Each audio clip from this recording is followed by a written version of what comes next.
Hey, real quick, this is 60-inch Kunz Acrease. It's the homeowner version. It doesn't have the cranks, has bolts. Just got done using it for the first time. I just wanted to get this out here because I've made some purchases in the past. Haven't worked out real well. 100-inch beast mower, a couple swishers. I still have them. I've been using swishers for about 10 years. I have a 13 horsepower Honda and an 18 or 18 and a half horsepower Briggs. The 13 horsepower, it's okay in August and September when it ain't raining. It gets through this stuff. It's the old pasture field. This isn't grass. This is what it looks like when you cut down your hay field for 45 years. But real big hillside up there. This is a cut down to an inch up there, about an inch and a half. And everything that you really can't see because of trees, that's all an inch. So never bogged down once. Some of this stuff hasn't been cut in 2 weeks. Nice flow with the discharge. Worked out really well. Engine never bogged down. So far, so happy with it. Doesn't have the cranks like the Swisher, but the more I think about it, if one of these bolts fall out or go missing, I'll ride up the hill and get it. I probably have them in the shop right now.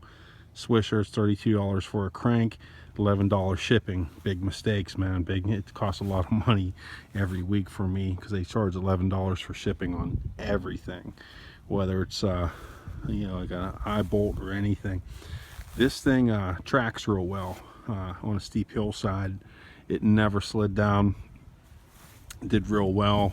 The little universal hitch they give you with it, you're looking at about $3,100 out the door with the battery and the hitch. Swisher Mower's gonna be $25, so that's gonna be about 4 or 5 less horsepower. Not a commercial engine, and you get some of the things that are wrong. That, in my opinion, Swisher saved me a lot of time and a lot of money mowing this over the last 10 years. But there's times you can't use a Swisher, like if it's wet, and it'll booger up. You'll get clumps of grass. The deck's a little too shallow for my liking. This thing here, I'm pulling it with a 455 John Deere with about 2,700 hours on it. Real nice low ground speed. Great cut with this old machine. This cut's better.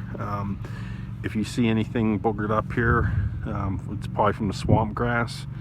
It always clumps. It's one of our problems here. It's wet down here, and that ain't from the Kunz. That's on the John Deere.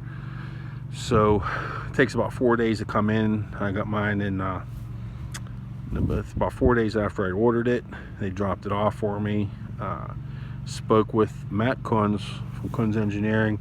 He explained some of the things that they do and why they do it.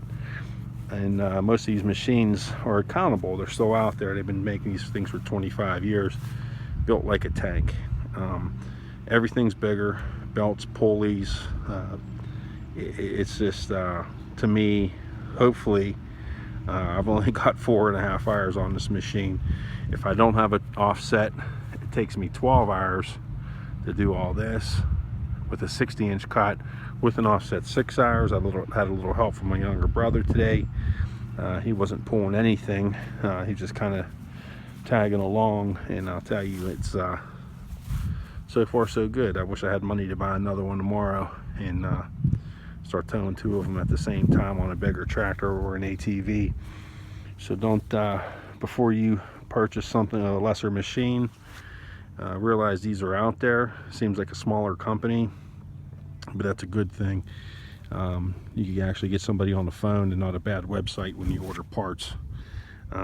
Just be careful out there, because these things typically don't have enough horsepower to keep up with the tractor or ATV you're pulling it with. This thing was going through grass 2 weeks high in western Pennsylvania in May. Tons of rain. It never bogged down, just went right through it. And this discharge was really good. Really happy with that, and the tracking behind the tractor on the slopes. So I hope this helps. Kunz Engineering, I don't work for them. They just got a lot of my money recently. So if there's anything to say anything bad about it, I would. So this is it, man. Cut down an inch. in May in western Pennsylvania after just tons of rain. Just really nice machine. So far so good. Hopefully I'll do another post in about 10 years telling you that it's been trouble free. Thanks.